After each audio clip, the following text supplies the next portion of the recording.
welcome to another episode of Stuck in My Mind podcast. I'm your host, WIZE, and I'm very excited. My next guest is an author, a coach, and the founder of the Family Enrichment Academy. Welcome to the show, Jim White. Well, hello, welcome. Glad to be here. Excited for the conversation. Oh, the pleasure's all mine. The pleasure's all mine. First of all, you have 6 kids and 13 grandchildren. Am I correct? That is correct. The current count is 13. Listen, I come from a family of 6 siblings, and my mom has probably 18, 19 grandchildren. So I know about a big family. So that is amazing. So you're a coach and an author. What inspired you to well, I see what inspired you. You have a huge family. But what made you want to coach and try to and show people that your family is what fulfills you and everything? Yeah, it's kind of like how I got to this point in my life. So, as you mentioned, I've got 6 children. So obviously, family's always been a big part of my life. And I would say with that, I've always had an interest in personal development and parenting, those topics as well. And actually, some 20 years ago now, I started doing more writing on the subject. It was just kind of time to reflect and to sort of put ideas together, but it really was it was centered around my family and my efforts within my family. And actually, I might share, I use this analogy in my coaching. It's called the Hero's Two Journeys. And I don't know if you've ever heard of it, it's a storytelling structure, but I share it with the people I coach with. And the premise is that in any great story, the hero is on 2 different journeys. And one of them is known as the journey of accomplishment. There are goals and tasks that they're trying to accomplish. And while overcoming obstacles along the way can make for an entertaining story, it's the second journey that really makes the hero compelling. And that's the journey of fulfillment. It's the idea that as that hero is pursuing those outside goals and tasks, they're also discovering new principles, values, and beliefs. They're having an internal transformation that just makes their life work better. And the reason I bring that up is because when I look at my life journey as a parent, it to me is a hero's 2 journeys. It follows that structure. In other words, we had a lot of goals and tasks and things that we had to do. But then I was also going through this internal transformation the whole time. And it was about learning the principles, values, and beliefs that just made our family work better. And again, I encourage parents to, when they look at their role, they're the hero within their family. And while they have things they need to do, I always encourage them to be very intentional and make a first priority that journey of fulfillment, which is the internal journey that they're on. And how I got here, my children, my youngest is now a senior in college. And so they're grown and gone. And I'm at the sort of I would say the tail end of my career. And I just felt called to start to share some of this insight and wisdom gained over the last 40 years as a parent. And so that's why I've embarked upon this journey and formed the Family Enrichment Academy. It's just a chance to share some of that wisdom. And for me, it's my forever project. I'll do this for the rest of my life. It's a calling and it's very purposeful work. If I can help a family to just take 2 steps forward, it's worth it to me to do that. And so that's how I got here. It's just it's a stage in my life that I'm at, and it's something I'll be doing from here on out. So you mentioned the Family Enrichment Academy. Can you tell us a little something about that? Yeah, so I have a coaching practice, so I do one-on-one coaching. I've published a book around parenting teenagers. It's just the vehicle that I'm using to share and disseminate information and coaching. I have a course also. It's a parenting fundamentals course. So it's just the structure. The Family Enrichment Academy is sort of that vehicle to share the information that I have with parents. So I'm sure that a lot of the stuff that you use in your teachings and your coachings really stem from real life experiences, right? From what you've experienced with your own kids. Yeah, absolutely. There's, and obviously we've had a lot of things happen over the years, but it's interesting as you look at it, and then again, this is where that Heroes 2 journey comes into play. All of those times where, like, let's say we were faced with a difficult circumstance and we were able to get through it really effectively. It always coincided with new insights or new um, sort of growth along that journey of fulfillment. In other words, we were moving forward there, and really part of the message I share with parents, it centers around the idea that within all of us we have this two competing mindsets, and one of those mindsets is fear based, and the other one is love based. And the whole process is about being very intentional about choosing love over fear. And it's in the moment stuff, so when something, sometimes we get sucked into, let's say, anger or frustration, which is more of a fearful mindset. Your child does something and it sort of pulls you into that negative or fearful mindset. And when we react or engage out of that fearful mindset, it tends to not move things forward. It damages relationships, and it's, in a way, it's disempowering to the child as well.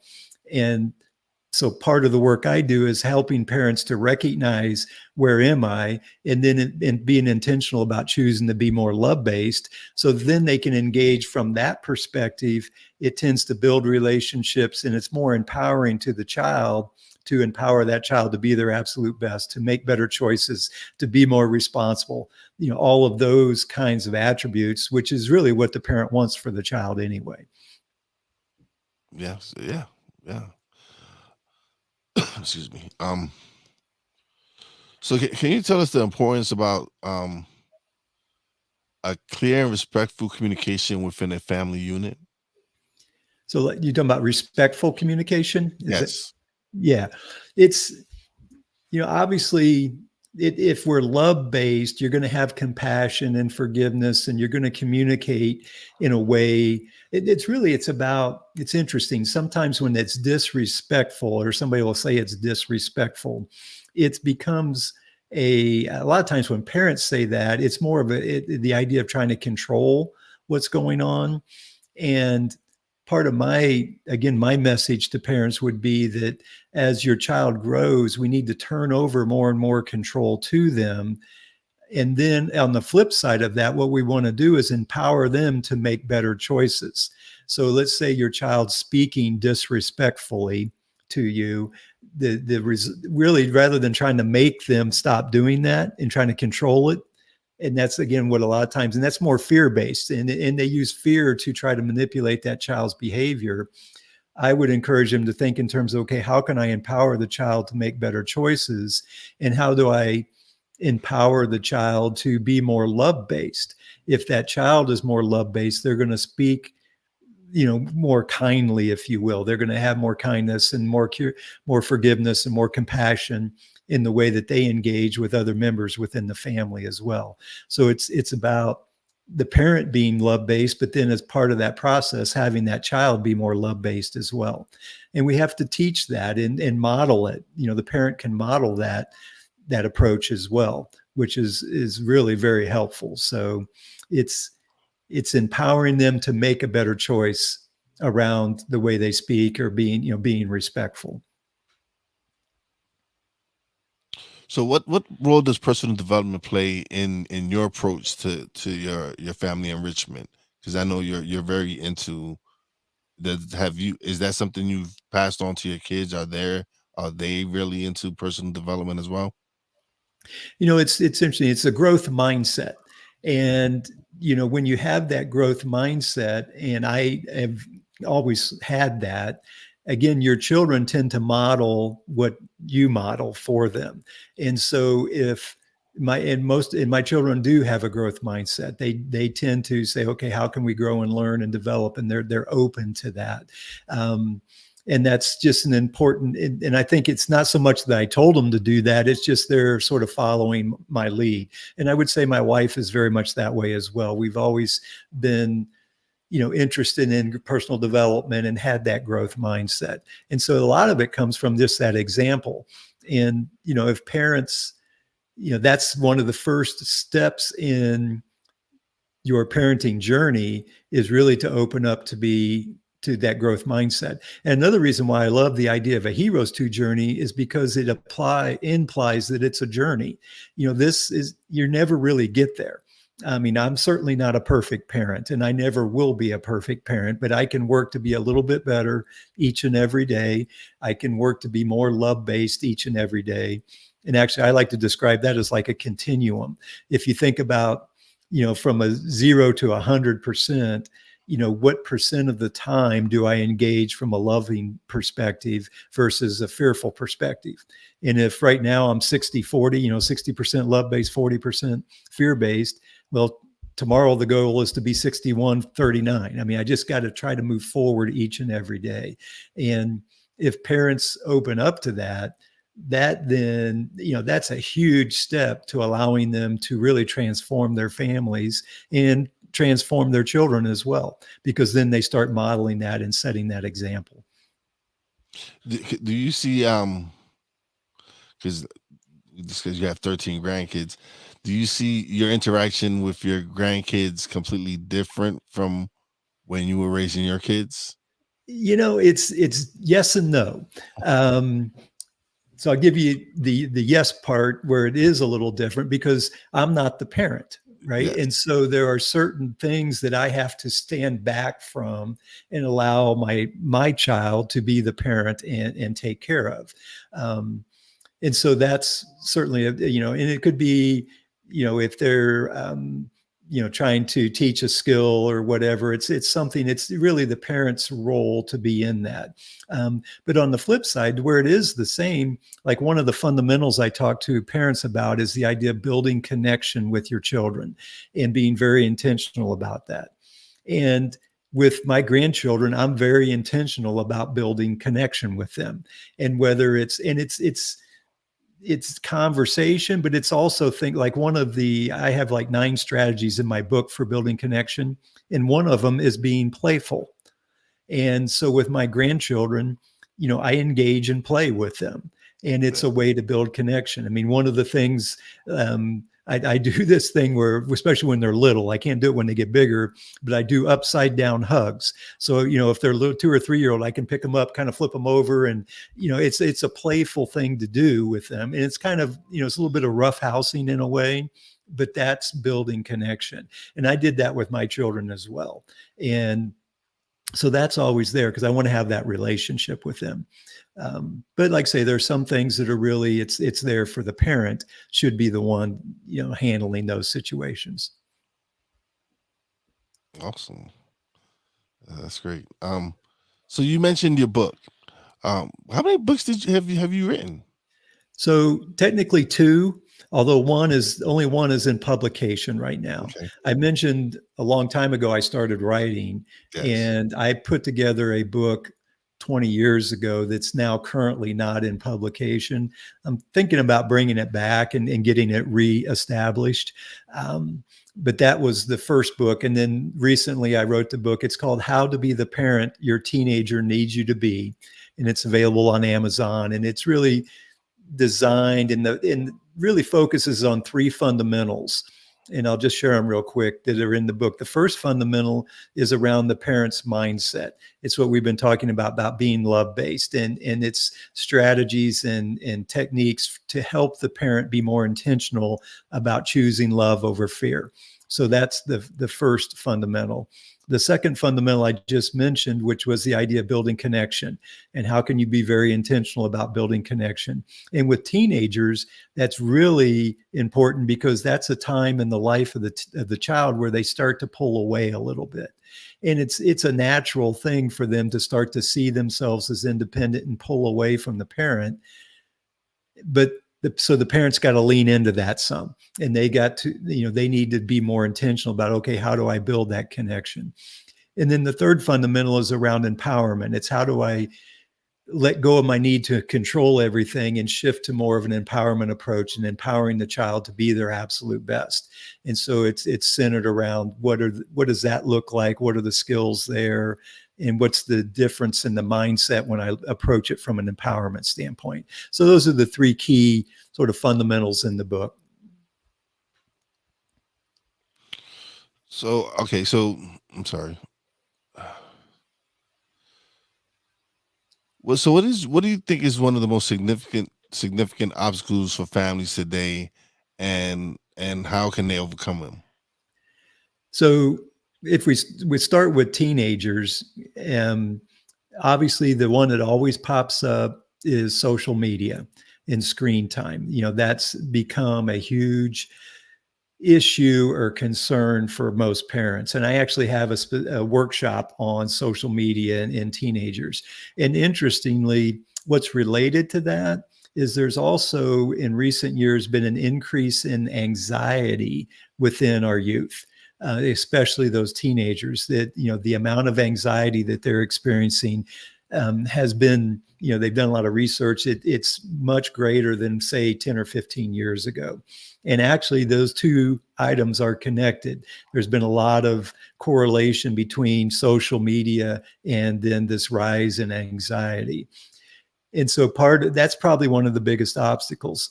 And actually, part of what I share with parents in the workshop, for example, is that social media in and of itself is not necessarily a bad thing.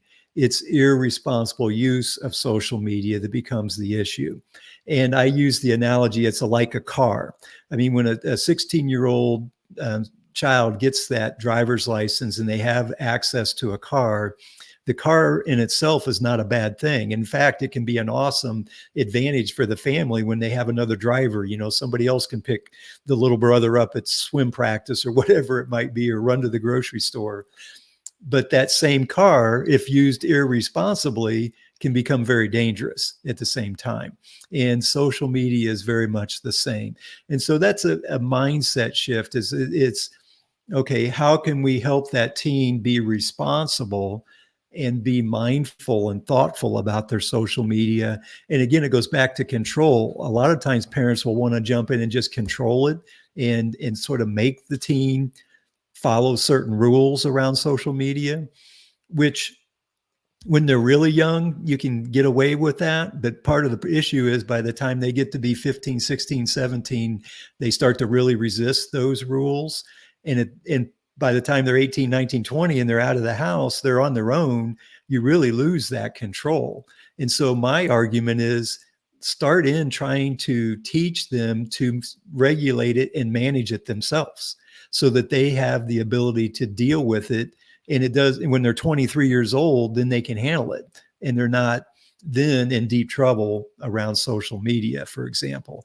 And so it's about, again, taking that empowerment approach. And so like an example of how that looks different is you engage in a little conversation. And let's say you're talking about what's appropriate or inappropriate to post on social media. And rather than the parent just monitoring and policing what the child's doing, you have a conversation about it. And you say to the child, what do you think's inappropriate to post? Here, scroll through your scroll, pull up a post and tell me that you think's inappropriate. And then tell me why do you think it's inappropriate? What about it is inappropriate? You start having those conversations, which builds relationship. And then it allows the parent to have some influence in that as well. And then the parent can say, well, here's what I think. I think this one's inappropriate because of, and so it's a different mindset is what you're doing. You're there to try to build and teach them to be thoughtful, which, and being thoughtful can be very helpful for a lot of different things, and being able to make good choices that can help them in a lot of areas, but really around social media as well. So it's, back to your original question, I think one of the biggest challenges right now is it's around that social media. And, again, what I would encourage parents to do is think in terms of how do I empower my child to make a better choice rather than just trying to control everything that they're doing. And no, it's you're everybody's attached to their phones. Yeah, absolutely. Whenever I went out to to breakfast with my family, and everybody had their phone out. I just felt like saying, "All right, everybody, give me your phone, put it in the hat, and let's just have breakfast." And but Right. it's at that time, and kids are starting now. The parents are putting tablets in front of these kids when they're 1, 2, 3 years old. Right. And so And there's they're that screen time yeah, becomes part of it. When the younger kids, it's not social media, it's just screen screen time. time. Yeah, Yeah. And I think parents should be mindful of that because, kids should get up and run and jump and play and, be physical as well. That's important. And again, that screen time is not necessarily a bad thing. It's just as if it becomes irresponsibly used, because like I have grandchildren now that are 4 or 5 years old, and they will get on an iPad, but they've I've got what is she, 4.5 year old granddaughter now who's really good at math already, and it's because she loves watching these math channels or whatever they are, and she can add and almost subtract, all this stuff. It's pretty amazing. But you got to do it with, and when they're that young, the parent is the one that has to be intentional about, okay, let's draw some lines here. But as they grow, it's important to engage that child in the process of what's responsible use and what's the alternative or what else can you do. And in fact, with the parents with teenagers, I encourage them to design a social media plan together. It's, like you mentioned, dinner times or meal times. What's our agreement here? Should we have our phones at dinner time? And a lot of times the agreement is with the family, no, let's not use our phones at dinner time. And so you do that together so that the child has a chance to be a part of that process. I think is important because then there's some buy-in on their side. yeah. No, I agree with you on that. I definitely agree with you on that one.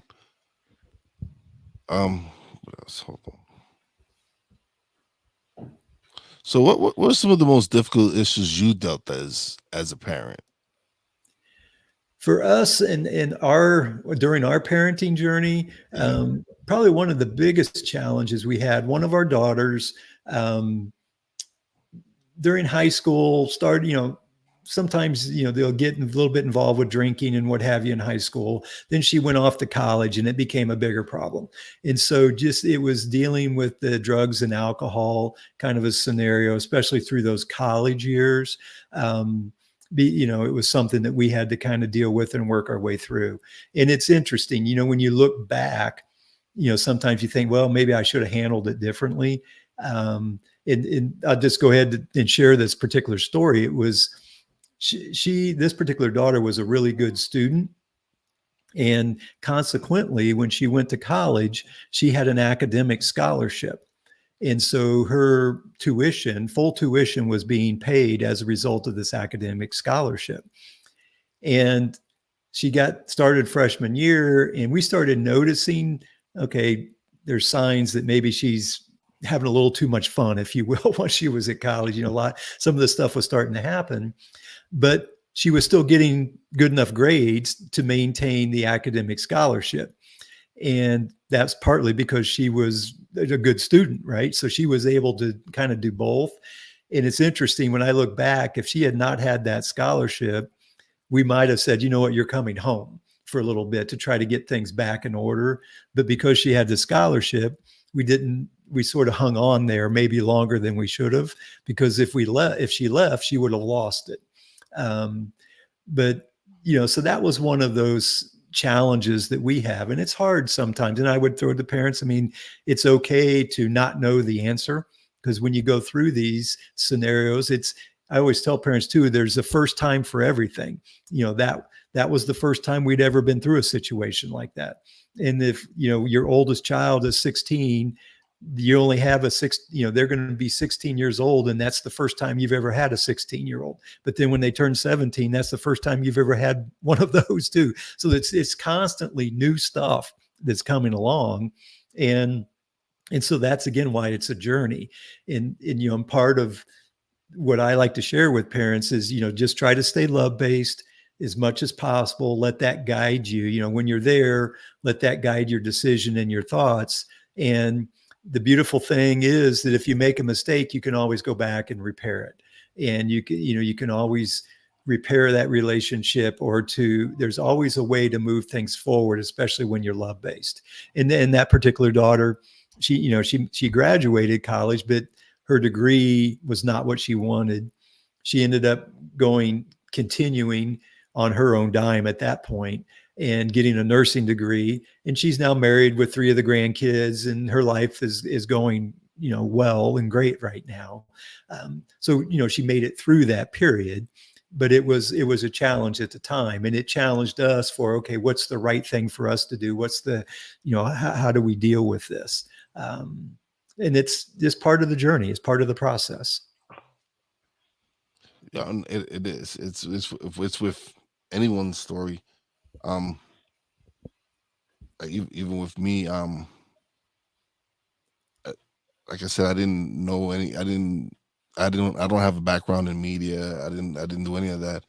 And when I started my podcast, it was more of me being able to just express myself. I had been furloughed from work, and Yeah. it started off with just me talking and everything. But then when I, I what I wanted was to do more, and so I really took a chance, and I just and started inviting people to come on and started talking to them and Right. having these conversations and just wanting to learn more and just get a lot of things that were going off my chest. Like Right. it was my form of therapy. It was me really being able to come on and talk with people and then share my story and then have people come on and share their story. And it was it was it was different. Yeah. And so it kind of gave me purpose, because Yeah. now I've started doing my show, and I started getting guests on, and I started having some great feedback, and people tell me, hey, keep doing what you're doing. And it was just like, all right, now I'm finding that purpose and that Right. drive to really want to continue and continue to have some great conversations and want to speak to people and hear stories like yourself. Like it's amazing the people I've been able to connect with throughout the 3.5 years of podcasting. It's been amazing to see people from all walks of life, and at the core of it, we all go through struggles. We all have our journeys that we're going through, Yep. but at the core of it, a lot of us are similar. Yep. And it's a matter of being able to share that experience or that wisdom. And that's what I said at the beginning. That's why I'm here. Maybe there's something that I can share with people that helps them take that one step, that next step forward. And, it's the particular story, or it's the way I phrase something, or the words that I use that clicks with people. All of us, it's interesting. It's not that I'm saying stuff that's necessarily never been said before or never thought of before. It's just I have my particular voice, and my Mhm. particular background, and I share it, and it clicks with somebody. It may not click with everybody, but it may connect with, 1 or 2 people, let's say, that are listening, and then it allows them to move forward. And that's why you do it, and then we can learn from each other. I mean, we all have stuff. I read all the time. You may be a reader as well, but I'm always looking for that next thing, and it's what else can I learn? And I heard you'll like this. I think it was Tony Robbins or somebody. I heard him say, the reason we want to read a book is because that author may have spent 20 years of learning and growing and developing to write that book. And so in a month, if you read the book, you just got 20 years worth of experience, in effect, because he condensed it that 20 years into that book. And so Yeah. that's the value of reading. And that's part of what, I'm trying to do. I've got 40 years of experience. And, part of my goal is to be the one that takes a stand for being love based. That's really my message. And to put that out there as an alternative or another way of approaching the parenting process, and to encourage people to look at that and to maybe experiment and try it and see how it works for them. Because I've found that it's just, It's very powerful, and it's a source of hope. It allows you to always have hope that things can be better tomorrow than they are today. So you have the book. You've written the book that you wrote two. You've written two. One is published. You give us some of the core examples from that book. Are there other, you have other books coming out? Do you have other books inside of you? Yeah, I think I do. I think there's more coming, and it'll be extensions of the sort of extensions of the same. For example, the current book that's published is directed at teenagers, and so a Mhm. lot of the examples and stories are related to the teenage years. And I envision a second book that would be more directed at, I'll call it school age, that 6-year old to 12-year old age group as well. And just honing in on some more stories and examples that would be related to that age. Like, for example, in the teenage book, one of the stories I share is about me teaching one of my daughters to drive, which is something, a lot of parents do with their teenagers, is they're in charge of teaching them to drive. So that, I can see that, but I also envision a book around, I mentioned the hero's two journeys, and that's really more of a overall personal development book, that really focuses in on how do we make that journey of fulfillment a priority and be very intentional about growth, and what does that really look like, and how do you do that? What are some of the tactics and strategies? It's about, it's interesting. I mentioned that fearful and love-based mindset. And what happens is a lot of us tend to, the fearful mindset becomes the default. That's where we tend to go more naturally. And part of the growth is being able to make that love based mindset the default. That's where I more naturally go.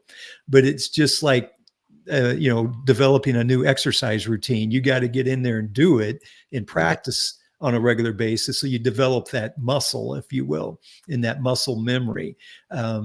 Where something happens, my initial instinct is to have compassion and forgiveness as opposed to anger and frustration. So that's the distinction there. And so that's I envision a book eventually coming around that, just the hero's two journeys, being that personal journey of growth and development.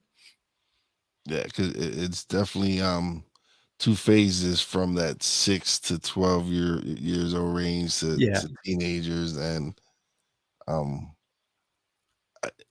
it's a lot of work. It's a lot of work. 6 kids is a lot of work. I know because my mom had her hands full with 6 of us, Yeah. and I could imagine the craziness. And it was funny because we're we're 5 boys and 1 girl. So my sister had her hands full. Yeah. Well, see, we have 4 girls and 2 boys, so a little bit more distribution there. But and actually, one of my children has 6 of her own right now. And I know this happened in my family. I know it happens in hers, and it probably happens in yours. When you have that many, the kids tend to take on a little bit more responsibility. They become a little bit more self-sufficient, really out of necessity. I mean, when it was time to make lunch for school, my kids had to kind of take that on, and that was part of the expectation, was that they could start to manage that by the time they were second, third grade or whatever, because it was just too much for us to do it for everybody, as the parents. And so I think that happens. So in some ways, that's a benefit, because those kids in bigger families become a little bit more self-reliant, because they have to in some ways, where when you're the only child, sometimes everything gets done for you.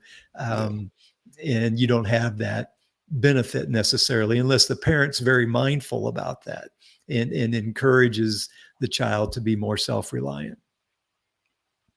yeah, yeah. That's how definitely it is in my household with my well, when growing up with my siblings. But so hold on, I have some questions. So how do you envision the role of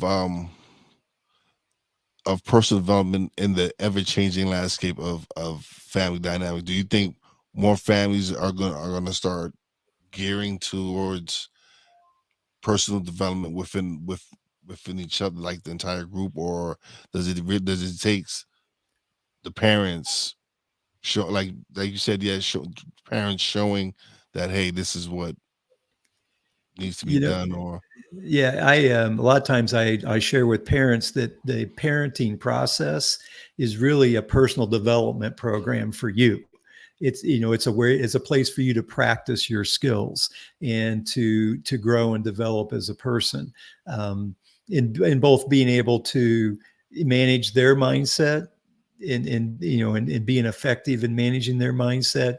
And think about this: in building connection and developing relationships, and then empowering. That's all stuff that you do with your children. But if I go off into the workforce and now I'm in a meeting with a group of people, my ability to manage my mindset and to be a voice of reason, for example, and to be positive rather than negative in that meeting, and my ability to build connection with coworkers becomes important. My ability then, if I have people that are on my team and being able to coach and support them to be their abs, it's all the same skill set. It's just that the family becomes a place you can practice those skills as well. And to be honest, one of my things that, when we think about what we really want long term, I put it in three things: peace, joy, and purpose. That's really what we all want. And the peace comes from being love based, and that provides a lot of peace. And joy comes from building those connections and having those relationships and being able to share things with each other. And then the purpose comes from serving others, and we serve them. I mean, I can go and go out and cut the grass, and I get a sense of satisfaction from seeing that job done. But to be able to support one of my children or a coworker and have them grow and develop, and be able to empower them to be their best, there's nothing more purposeful than that, because it's being in the service of other people. And that's really where that sense of and that's part of what you're experiencing with your show. It's you're doing this in service of other people, and it makes it feel purposeful then to you. And that's really where that comes from. And our role as a parent, we have built in people to work that with, which is our children, and being able to engage with them and really empower them to be their absolute best. And there's nothing better than watching your child start to flourish and to start to find success and to be the one that makes the difference. I mean, I use this example sometimes, the classic: the new kid moves into the school, and on the first day of school, they're in the lunchroom sitting all by themselves over in the corner, the new kid, right? Well, I want my child to be the one that recognizes that and goes over there and engages and invites that child into the community, because they can make a difference in that. That's serving that other child. And to me, to be able to encourage and empower my children to be that, to be able to make a difference in that way, that's very purposeful for me.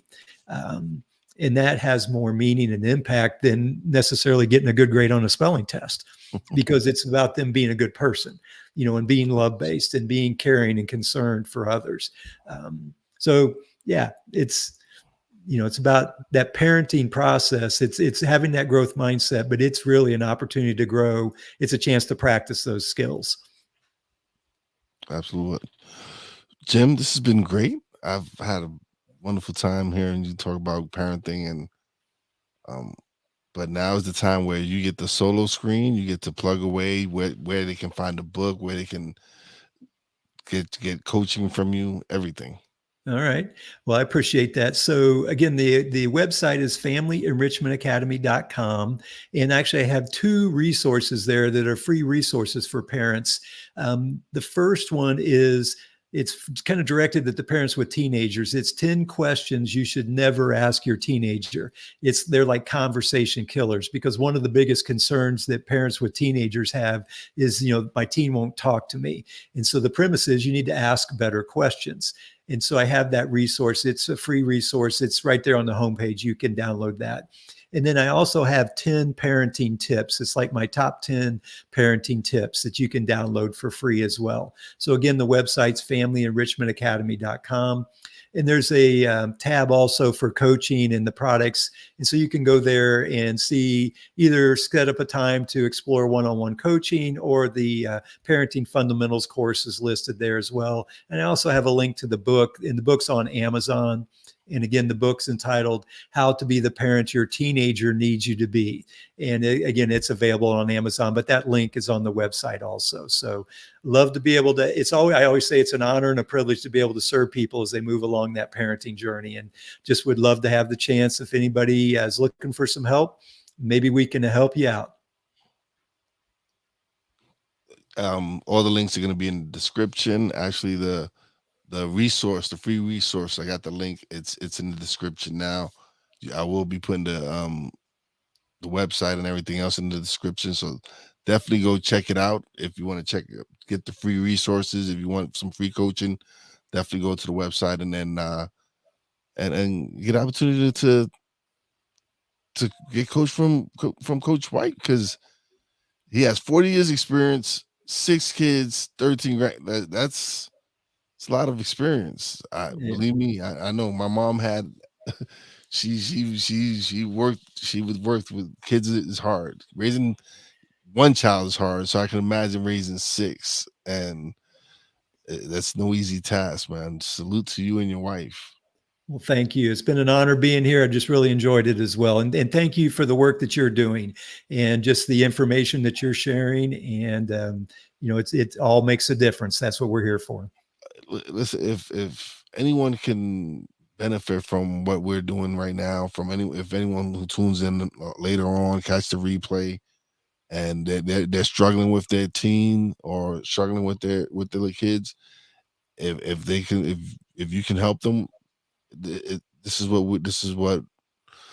I do it, is to make these connections, is to put these resources out there so people can use them in case they need them, because especially now, like it is hard for parents now, especially with everything that's going on and getting shut down for the pandemic and all this other stuff. Like, Yeah. right now is really difficult for parents, especially with their kids missing all that time from school, being away from their friends, being locked up. It's making it was a difficult time for Yeah, parents. absolutely.